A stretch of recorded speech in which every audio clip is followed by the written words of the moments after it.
Welcome, Real True Believers, back to the Real True Believer YouTube channel.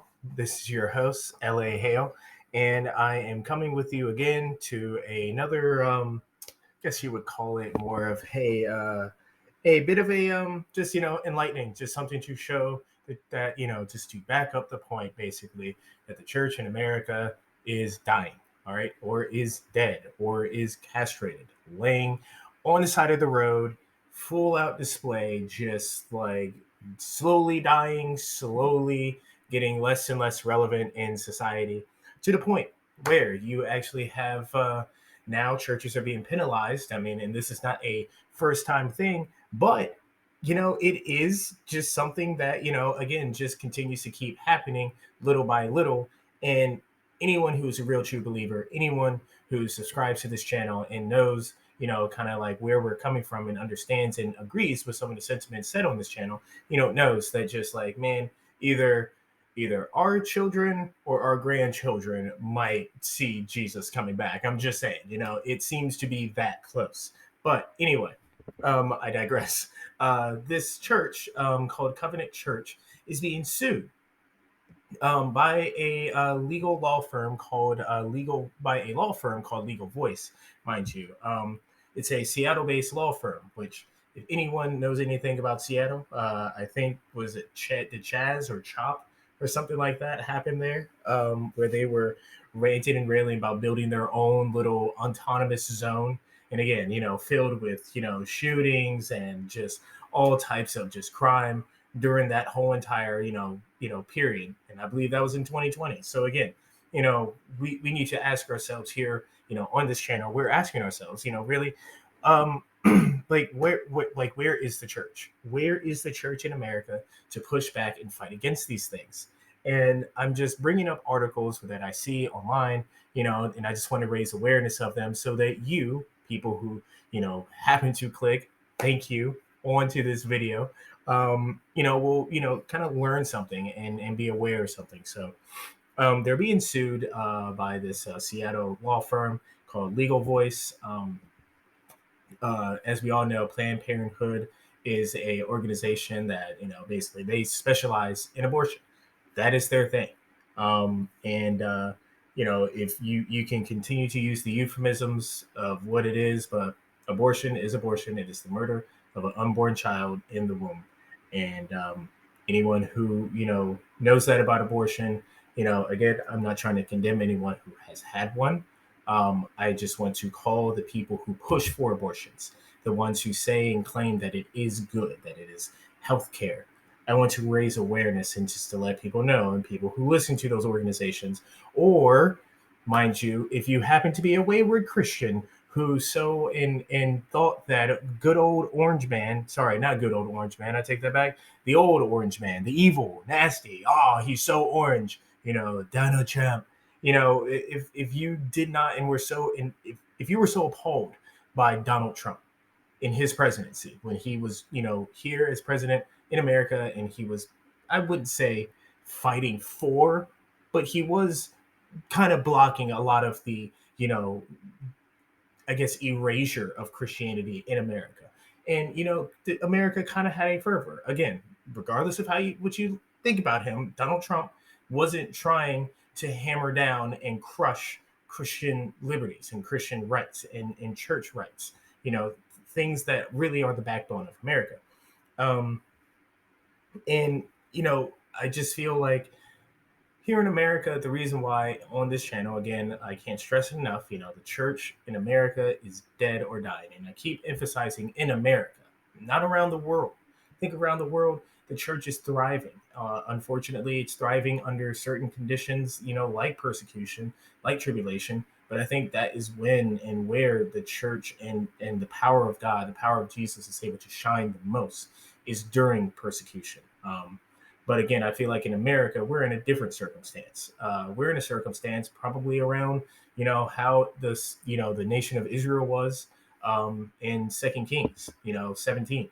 If you look at that, part of the Bible, if you look at what was going on there, the children of Israel, sinned against the Lord their God. And this is 2 Kings 17, verse 7. But the nation of Israel sinned against God.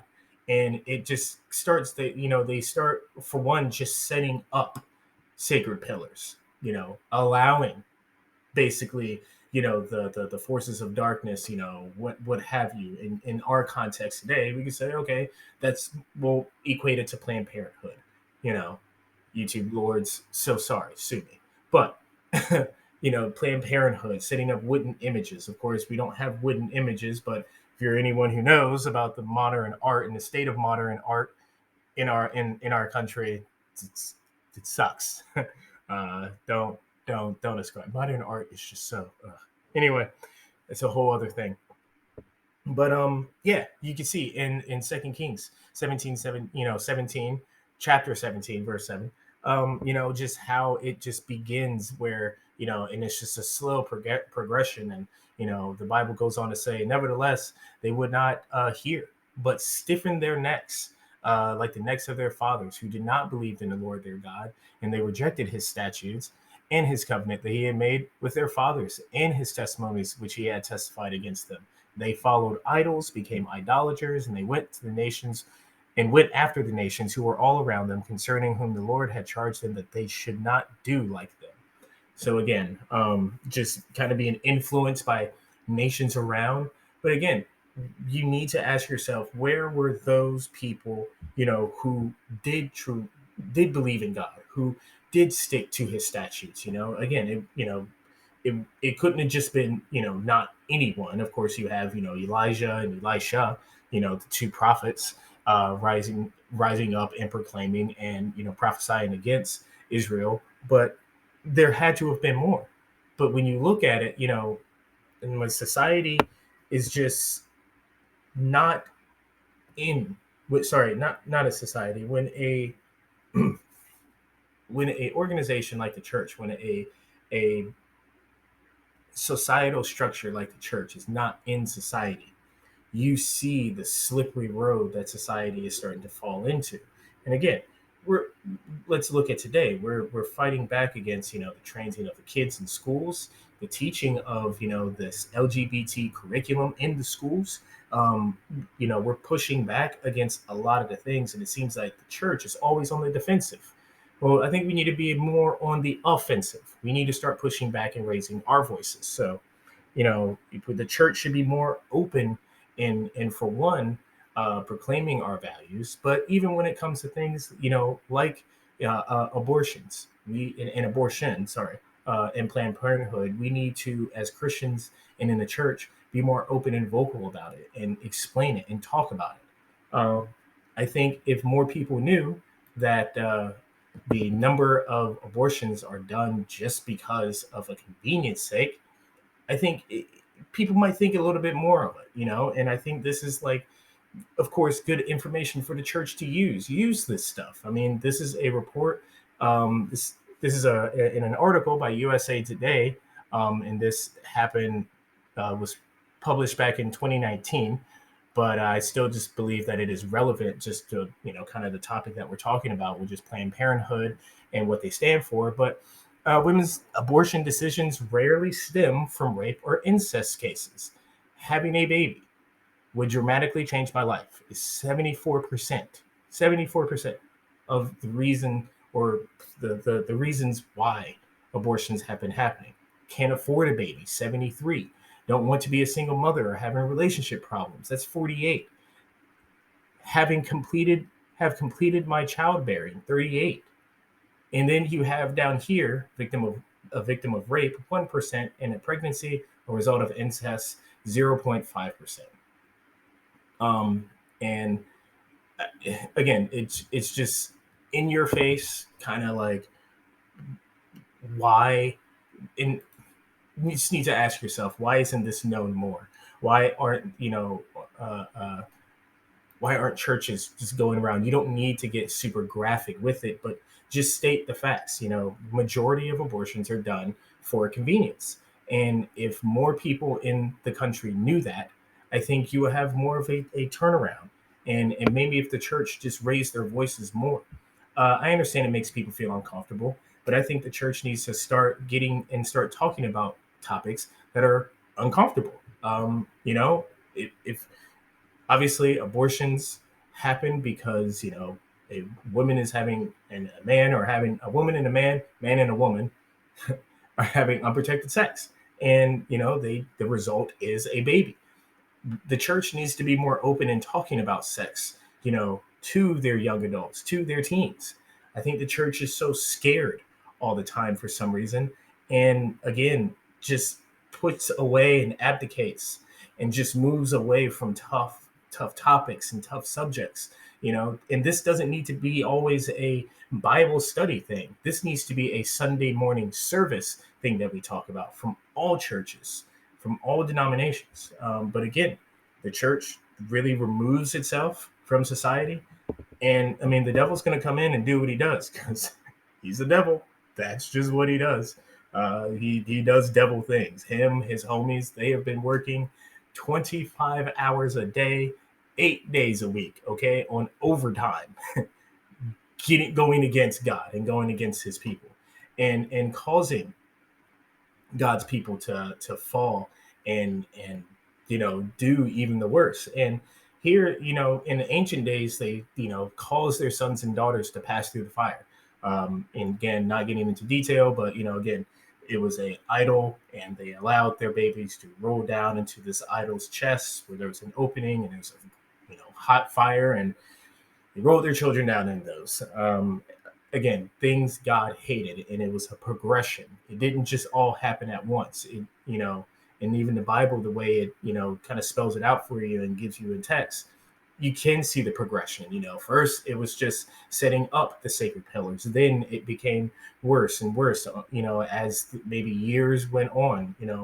Again, this took time, and this took a period of time that the church and those who were believing in God could have made their voices heard louder and more. And, it is said in the Bible, that, if they didn't turn from their wicked ways, they would be driven out. And again, I'm not saying no one said anything or no one raised awareness. You have, here where the Bible says, "Yet the Lord testified against Israel and against Judah by all his prophets, every seer, saying, turn from your evil ways and keep my keep my commandments and my statutes."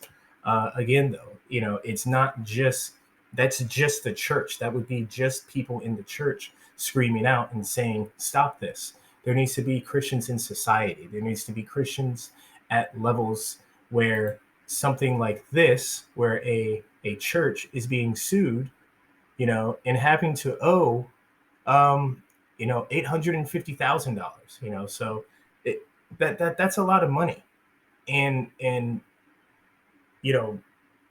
there needs to be more pro-life groups, or more groups that advocate for pro-life or Christian traditions, conservative values, to be out there.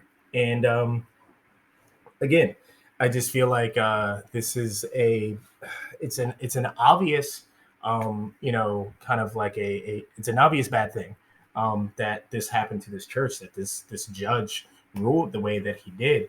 But I feel like if the church got more into society, pushed back more onto all the woke stuff, and I'm not saying that it's not happening. Again, the Bible does say God testified through all of his prophets, all of his seers, many people, and there's many people like that here in America.